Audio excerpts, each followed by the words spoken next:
सदर आसिफ जरदारी ने जस्टिस मोहम्मद एजाज सवाती को बलोचिस्तान हाई कोर्ट का कायम मकाम चीफ जस्टिस तैनात कर दिया। Justice Junaid Gaffar Sindh high court, justice Sarfaraz Dogar Islamabad high court और justice SM Atiq Shah Peshawar high court के कायम मकाम चीफ जस्टिस तैनात।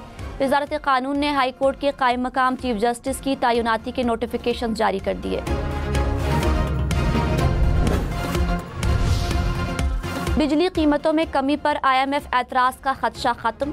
वज़ीर आज़म ने खुशखबरी सुना दी, कहा महंगी बिजली का मसला IMF सरबराह के सामने रखा। दुबई में मुलाकात के दौरान बताया लागत कम होगी तो ही सनतें चलेंगी। MD IMF ने कहा कीमतों में कमी का प्लान लाए, गौर करेंगे।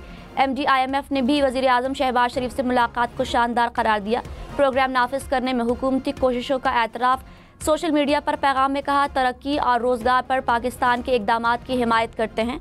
पाकिस्तान मुआशी बहाली के हुसूल के बाद तरक्की की राह पर गामज़न है।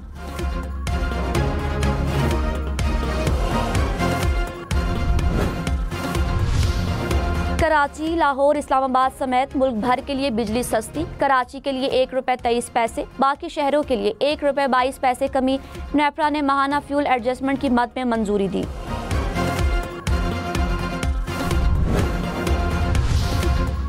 ग्रेड 17 से 22 तक के तमाम सरकारी मुलाजमीन को असासे जाहिर करना होंगे। वफाकी काबीना ने IMF की एक और शर्त पूरी कर दी। सिविल सर्वेंट्स एक्ट में नई दफ़ा शामिल करने की मंजूरी। ज़राए के मुताबिक सरकारी मुलाजमीन को अहल खाना के मुल्की और गैर मुल्की असासे भी जाहिर करना होंगे। मुलाजमीन के तमाम असासों तक अवाम की रसाई देना होगी। गैर मुल्की बैंक अकाउंट्स, जायदादों और कारोबारी सरमायाकारी की तफसीलात भी देना होंगी।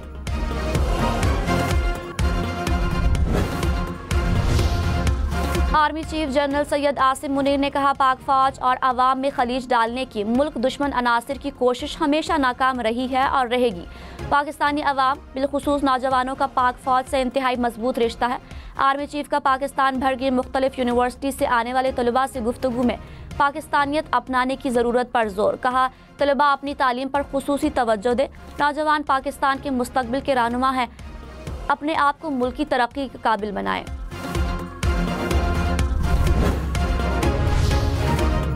Army chief general Syed Asim Munir ने कहा कभी भी फितनल खवारिज को फरसूदा सोच मुल्क पर मुसल्लत नहीं करने देंगे।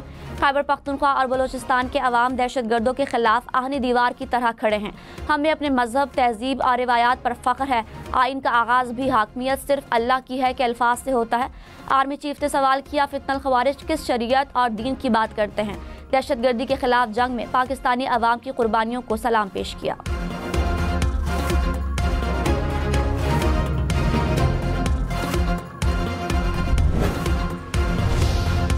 सदर मुस्लिम लीग नून नवाज शरीफ ने कहा मईशत में बेहतरी लाकर एक बार फिर पाकिस्तान को संवार रहे हैं। रुपया मुस्तहकम हुआ और महंगाई कम हो रही है। चोर दरवाजे से आए हुए शख्स ने मुल्क की बुनियादें हिला दी थी। पाकिस्तान की खातिर कुर्बानियां दी, आगे भी दरेग नहीं करेंगे। वज़ीर आला मरियम नवाज ने कहा अवाम की जिंदगी में बेहतरी का आना हमारी मेहनत का सिला है। नवाज शरीफ पाकिस्तान की तरक्की का ब्रांड है। अरकान पंजाब असम्बली से मुलाकात।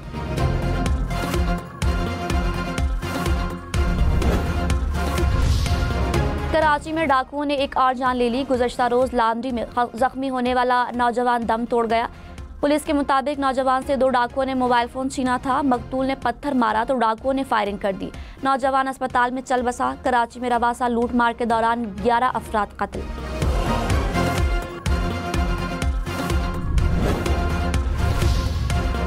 कराची में यूनिवर्सिटी रोड पर फायरिंग से मरने वाला शख्स मुबैना डाकू निकला। शनाख्त हो गई। हलाक डाकू के कब्जे से शहरी से छीनी गई मोटरसाइकिल मिली।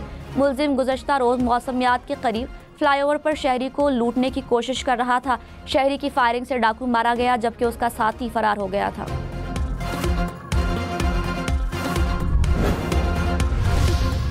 कराची में राशिद मिन्हास रोड पर एक और डंपर बेकाबू। तेज रफ्तारी के बायस पुल से जा टकराया। हादसे में ड्राइवर जख्मी, क्लीनर फरार। पुल को भी नुकसान पहुंचा। हादसे के बाद राशिद मिन्हास रोड पर ट्रैफिक की रवानी मुतासिर रही। कराची में हैवी ट्रैफिक को रजिस्ट्रेशन कराने के लिए 15 रोज की डेडलाइन। वज़ीर दाखिला सिंध ने कहा 15 रोज बाद चालान होंगे। हैवी ट्रैफिक सिर्फ रात 11 बजे से सुबह 6 बजे तक चलेगी। रोड ब्लॉक करने वालों के खिलाफ मुकदमा दर्ज किया जाएगा। मेयर मुर्तज़ा वहाब ने कहा ट्रैफिक हादसात को हर हाल में रोकना होगा, मिलकर काम करना होगा।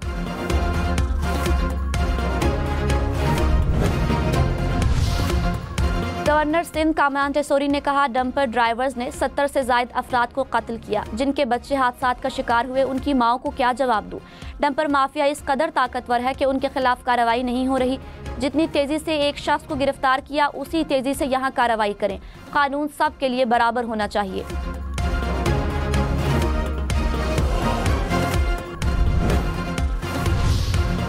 शेर अफजल मरवत को तहरीक इंसाफ से निकाल दिया गया। एडिशनल सेक्रेटरी जनरल पीटीआई फिरदौस शमीम नकवी ने नोटिफिकेशन जारी कर दिया।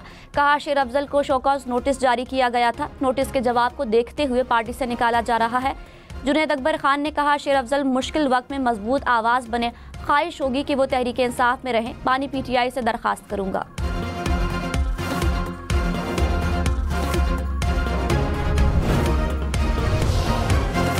शेर अफजल मरवत ने कहा, साजिशियों ने तहरीक इंसाफ को बहुत नुकसान पहुंचाया। बानी पीटीआई की अफवाहों पर कान लगाने की आदत का फायदा उठाया गया। कुर्बानी का ऐसा सिला मिला तो आइंदा कोई आगे आने की जुर्रत नहीं करेगा। एक खातून समेत तमाम साजिशियों का मुकाबला करूंगा। पाकिस्तानियों के लिए बहुत सी अनकही कहानियां हैं।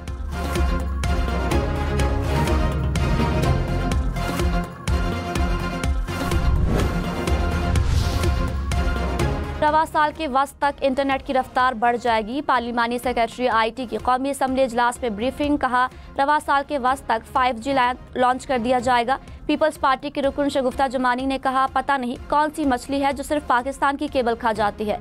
सबीर गौरी ने कहा, कोई न कोई मछली तो है जो इंटरनेट केबल काट जाती है, मगर कौन सी मछली है हमें भी पता नहीं।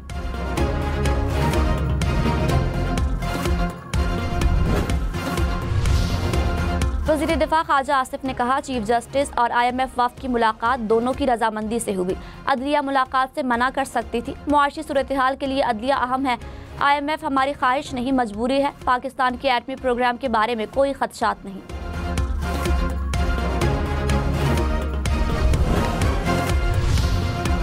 मौलाना फजलुर रहमान ने 26वीं आईनी तरमीम की हिमायत कर दी। कहा, जब भी नया निज़ाम आता है शिकायत भी आती हैं। आईनी बेंच को चलने दिया जाए तो बेहतर नताइज आएंगे। जजेस की तकर्री में पहले भी पार्लियामेंट का किरदार था, अब दोबारा लाया गया है। सरबराह JUI ने कहा, वज़ीर आज़म ने मुलाकात में मदारिस रजिस्ट्रेशन पर सूबों से गुफ्तगू की यकीन दहानी नहीं कराई। अपोजिशन का आपस में बातचीत का सिलसिला जारी रहेगा।